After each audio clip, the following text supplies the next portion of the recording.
Hello and welcome to my channel.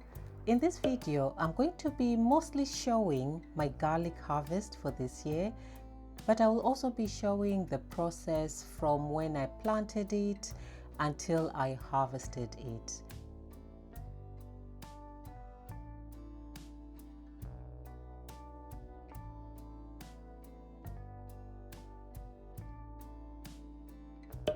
I grow my garlic in my raised bed because I have clay soil, so planting it directly into my borders would not work because garlic needs free draining soil.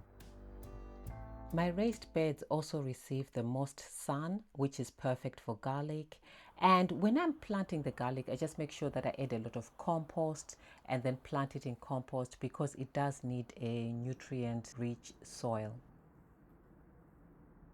Both garlic types germinated within a month, so by December I could already see the garlic shoots. Garlic requires cold temperatures for cloves to form, so planting it in autumn is usually a good idea. Planting it in winter as well also works.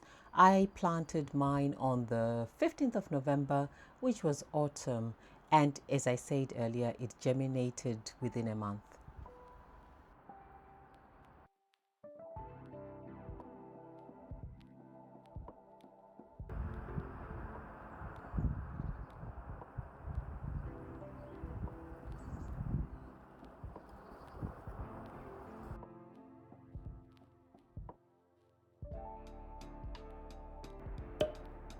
Garlic and onions are both part of the allium family, but it's not always recommended to plant them in the same bed as I did here because they can be affected by the same pests. But because I only have a limited area where I can plant, I've got 2 raised beds, I didn't really have an option. But if you do have the option, it's something that's really not recommended. If you do have to do it, you probably just need to space them a bit better and possibly just monitor your plants to see how they'll be doing. To keep the garlic growing strongly, it's worth watering when there has been a dry spell.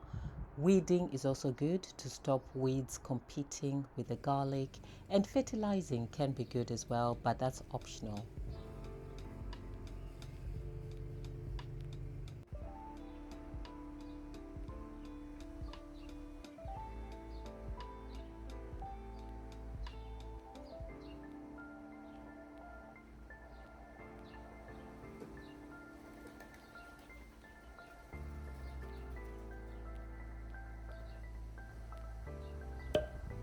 I do not wait for the lower leaves to grow yellow. Instead, once my garlic starts falling over, I make sure that I harvest it then. And you can see from my 2024 harvest that some of the bulbs were actually separating in the ground.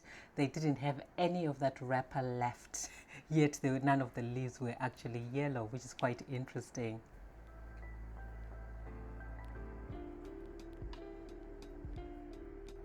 All that to say, yellow leaves on garlic aren't the only indicators that the garlic is ready. Some other suggestions is actually digging in, to just digging one out to see whether it is the bulbs have formed. I did that in a way because I was using my garlic to cook. So when I pulled it out, I could tell that the bulbs were forming, the cloves were separated, and it was more or less ready to harvest. Using a fork to dig out the garlic usually works best. I know it can be tempting to pull out the garlic. I've done it a couple of times, but the issue is sometimes when you pull the garlic, the top might come off, leaving the bulb unsupported, and then it doesn't store as long as it probably would have done. So what I do is I make sure that I use a fork, I dig out the garlic. I still have accidents where I end up damaging the bulb, but even when that happens, it just means I'm going to use that garlic first rather than expecting it to store for months.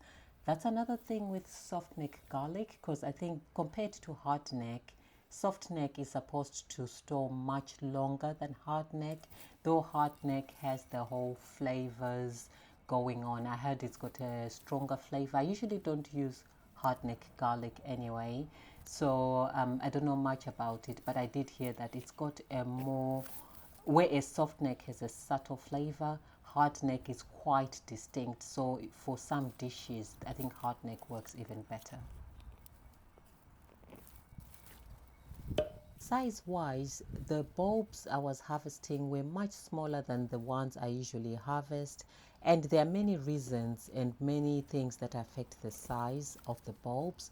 One of the main ones is actually the size of the clove that is planted. I did notice when I was planting mine that my cloves were a bit on the smaller size, so that could be a factor. The variety of the garlic itself, that's a factor. The length of the cold period where you had the low temperatures, that's another factor. Inconsistent watering apparently also affects the size of the bulbs. And if you don't have enough nutrients within the soil, that can also affect the size of the bulb.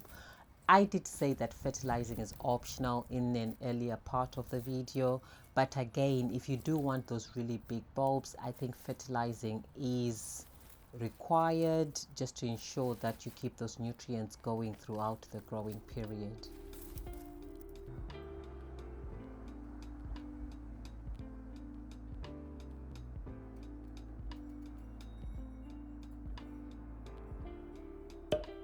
Because it was soft neck garlic, I was able to braid my garlic, and it just makes it easier for storing. Rather than carrying one bit of garlic at a time, I can just pick up a bunch. Because when it comes to curing garlic, it does need somewhere where it has plenty of airflow. I usually store it in the shade, but I have heard some other people saying they store it in the sun. I don't know. I usually store it in the shade. Actually, what I do most times, what I did last year anyway, is I hung it in the shed. I just put it in the shed and then shut the shed doors, but it does have a bit of ventilation in there. And it worked out well. This saved me from trying to take it out, put it outside, bring it back in when it rains, take it out again. Just leaving it in the shed worked well. And this year I am doing a bit of that. It's only a couple of days that I took it out and I put it in the shade when the day was lovely and I was going to be at home.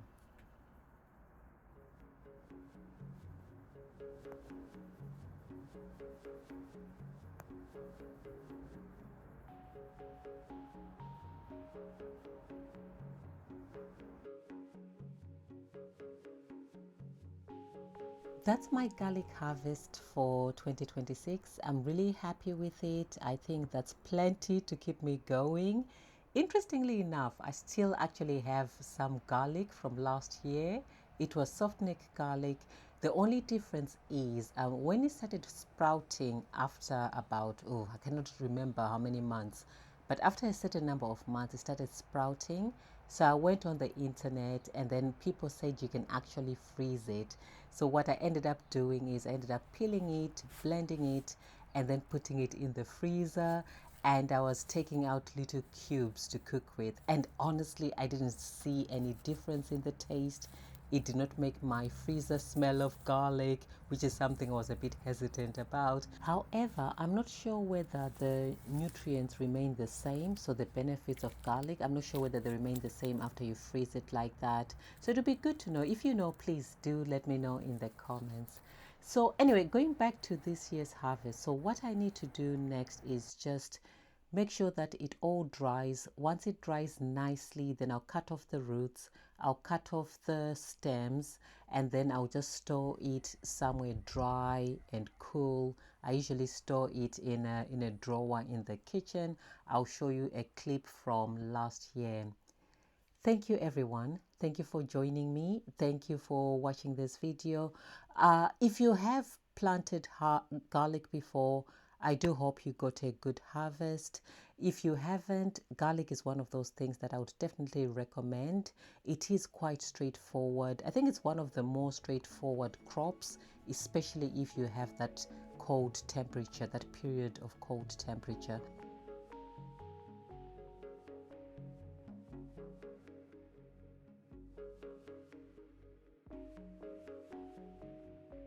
Thank you very much for watching, and I'll see you next time. Take care.